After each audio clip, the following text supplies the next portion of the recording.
Hello, अस्सलाम वालेकुम। जी, मेरा नाम डॉक्टर हिरा है और मैं आपकी मेंटर हूँ इस आईएमएम थ्योरी प्रिपरेशन कोर्स के लिए। बेसिकली ये एक इंट्रोडक्टरी सेशन होने वाला है जिसमें मैं आपको गाइडेंस प्रोवाइड करूँगी कि आपने आईएमएम थ्योरी का एग्ज़ाम कैसे क्रैक करना है, स्मार्ट स्टडी कैसे करनी है, इस एग्ज़ाम को कैसे टैकल करना है, अ, सिस्टमैटिक वे में कैसे चीज़ों को लेके चलना चाहिए, मेथोडोलॉजी क्या आप यूज़ करेंगे इस एग्ज़ाम के लिए, मेन बुक्स कौन-सी होनी चाहिए, साइड बुक्स कौन-सी होनी चाहिए।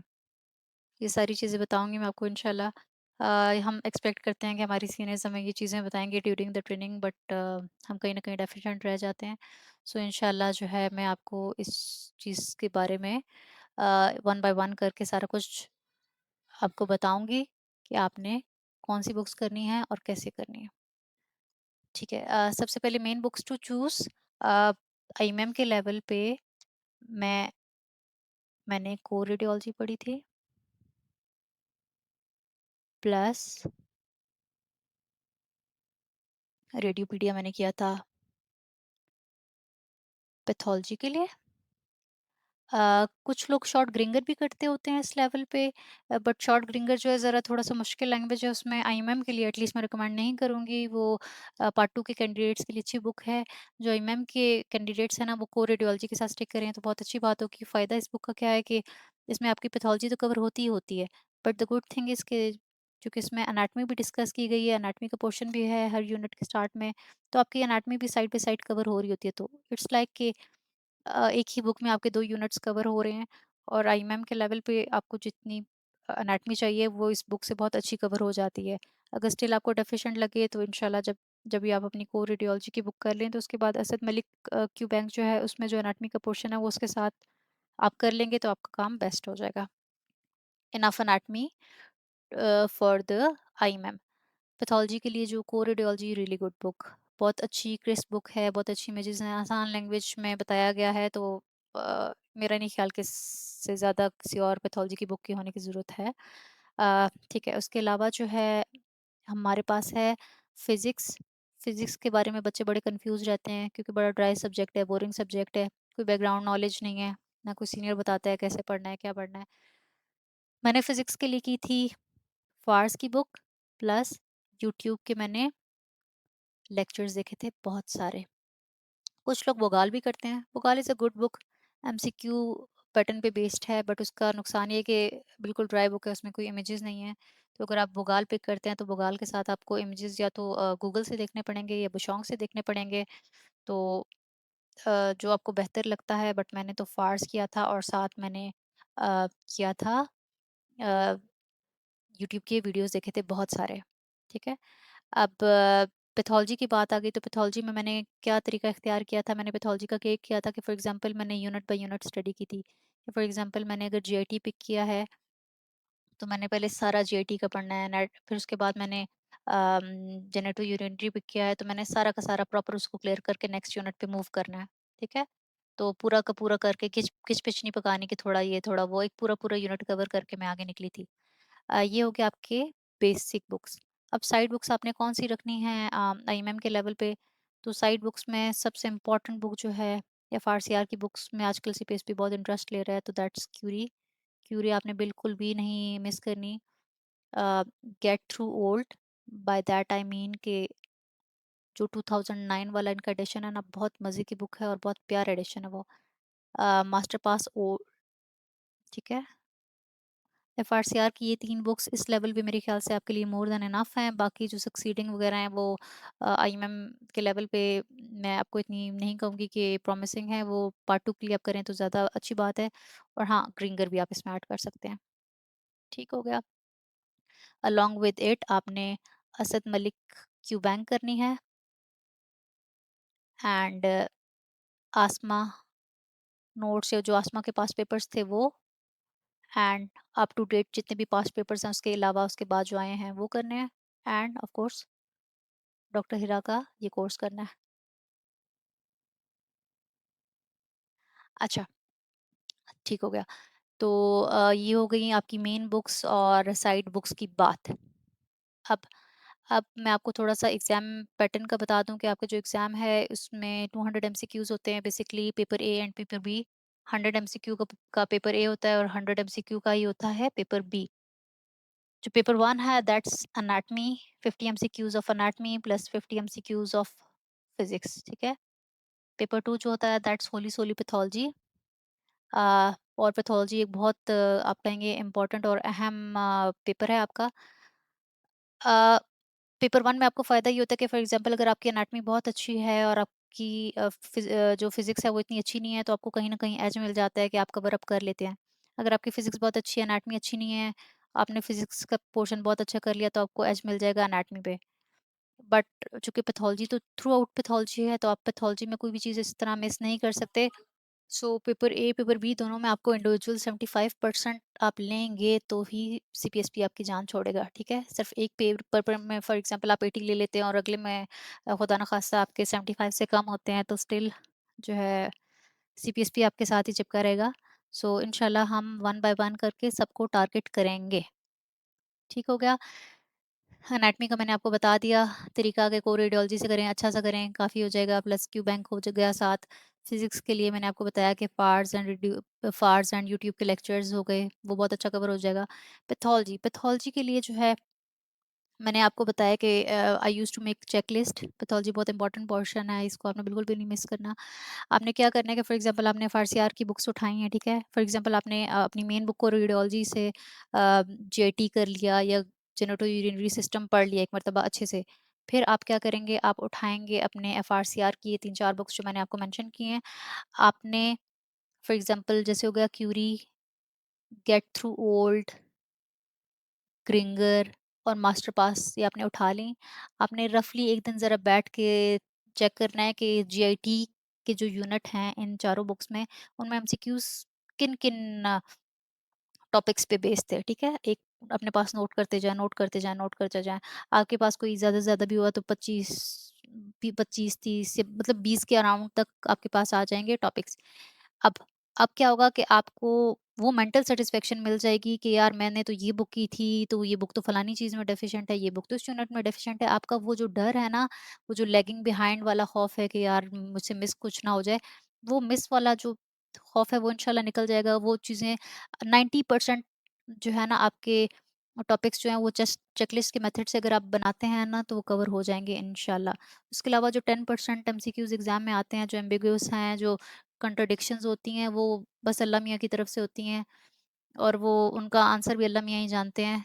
अगर आपकी किस्मत अच्छी हो तो आप कुछ भी मार करेंगे और आप पास हो जाएँगे, और खुदा न खास्ता आपकी किस्मत अच्छी नहीं है तो आप जो है उसको सॉल्व नहीं कर पाएँगे।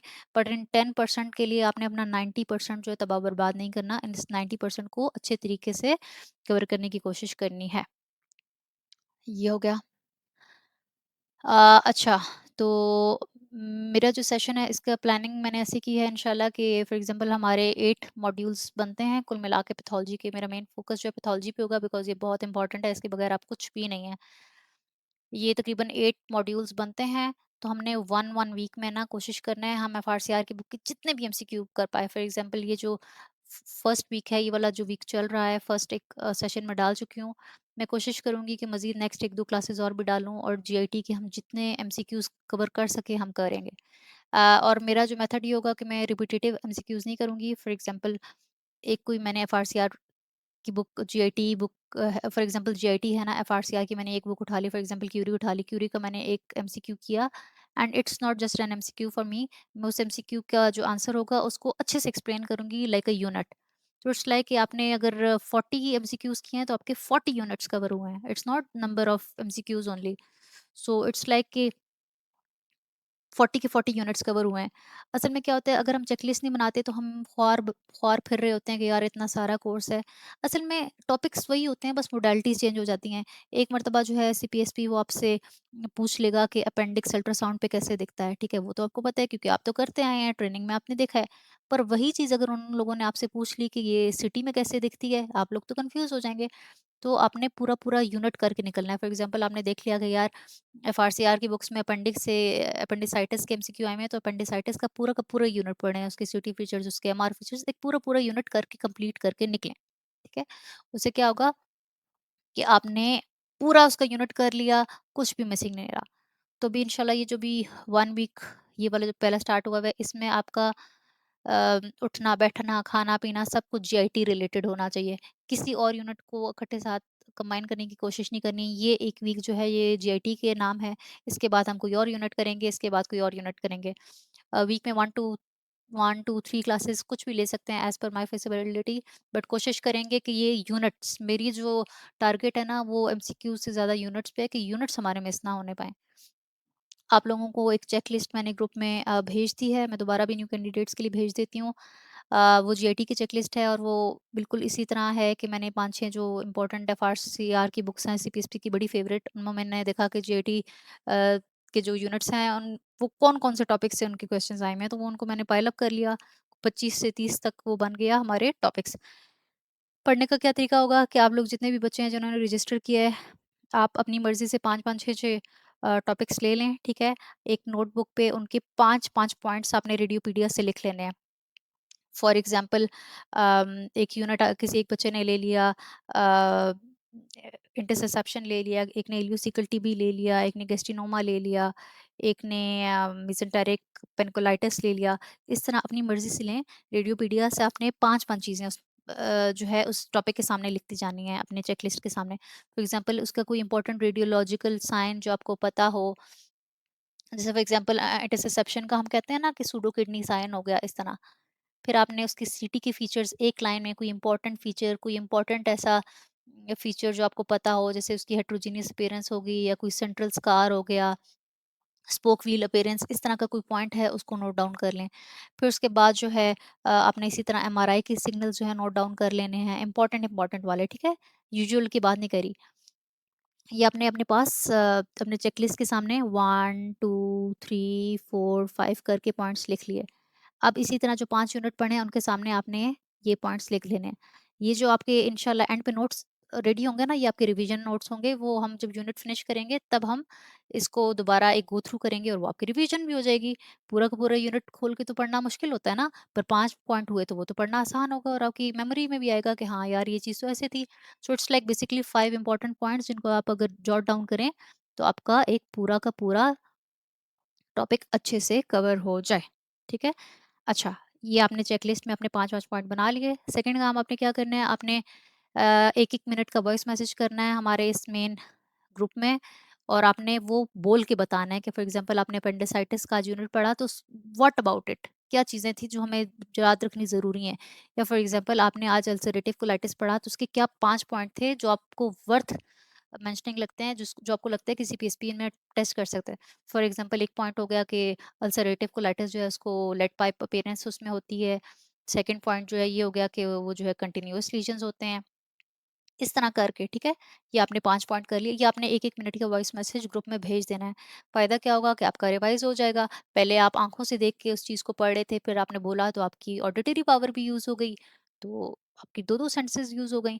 तीसरा ये कि कोई और अगर उसको सुनता है और फिर जब वो सुनने के बाद अगर उस यूनिट को करता है, तो उसके लिए कितनी आसानी हो जाएगी ना।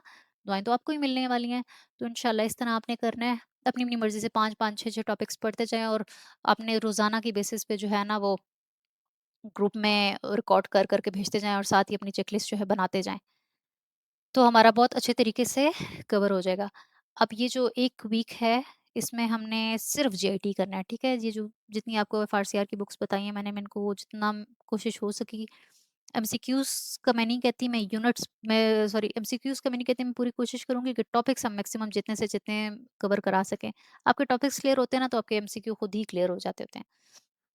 आपको इंशाल्लाह एक सेशन लेंगे जिसके ऊपर आपको इंपॉर्टेंट टेबल, चेकलिस्ट जो पता होनी चाहिए वो हम आपको बता देंगे। जो एमएम के कैंडिडेट्स हम इंशाल्लाह कोशिश करेंगे कि एंड पे जब ये पैथोलॉजी का सेशन खत्म हो जाए ना तो एक आध सेशन जो है मैं ये फिजिक्स का आपके लिए ले सकूं ताकि आपके लिए ज़रा आसानी हो जाए और एक किसी तरह एक एनाटमी का सेशन ले लूं ताकि आप लोगों को लगे कि ये जो लेक्चर था, ये जो सेशन कोर्स आपने लिया डॉक्टर हिरा का, ये आपके लिए प्रोडक्टिव था। इंशाल्लाह आपको हेल्पफुल रहेगा सारा कुछ। मैं आपसे प्रॉमिस करती हूँ कि मैं आपको आसान अल्फाज में, आसान ज़ुबान में सारा कुछ सिखाऊँगी। आपको ऐसे बिल्कुल भी नहीं लगेगा कि कोई कंसल्टेंट बैठा, कोई बड़ा सीनियर बैठा आपके साथ आपको पढ़ा रहा है, बल्कि आपको ऐसे लगेगा कि कोई कलीग है हमारे साथ जिसका अपना भी एग्ज़ाम है और वो हमें पढ़ा रही है और वो बिल्कुल हमारे लेवल पे आके ईज़ी पीज़ी करके चीज़ें हमें दे रही है। आपने भी मेहनत करनी है इंशाल्लाह। अल्लाह मेहनत का फल देता है, ज़रूर देता है, हर बंदे का टाइम आता है। एक एडवाइस एज़ अ सीनियर मैं देना चाहूँगी कि ट्रेनिंग में ना असल में जो आईएमएम के लेवल के बच्चे होते हैं वो बहुत कंफ्यूज फिरते रहते हैं कि हम ट्रेनिंग को टाइम दें, आईएमएम की थ्योरी को टाइम दें, क्या करें? क्योंकि निकल तो सकते नहीं हैं और ट्रेनिंग भी करनी ज़रूरी है। तो मैं आपको ये बता दूं कि आईएमएम की थ्योरी जो है वो एक तरफ है और ट्रेनिंग जो है डिफरेंट तरफ है।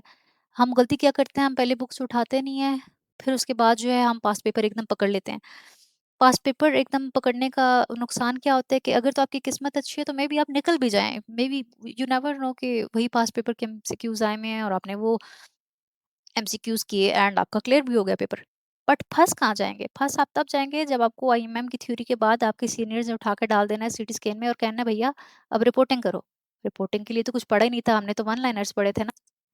इसके अलावा कोई भी ऐसे टॉपिक्स जो आपको लगता है आपके लिए मुश्किल हैं, समझना मुश्किल है, कुछ चीज़ें आपको कन्फ्यूज़ कर रही हैं, फलानी चीज़ को कैसे याद करें, तो ये जो ग्रुप है ना हमारा, ये इसको एज़ अ फैमिली डील करना है आपने, इसको लाइव रखना है, ज़िंदा रखना है इस ग्रुप में। इसमें पढ़ाई करेंगे इंशाल्लाह, मैं भी अपने इंपॉर्टेंट पॉइंट्स डिस्कस करूँगी, अपने नोट्स भी शेयर करूँगी जो मैंने अपने टाइम पे किए थे।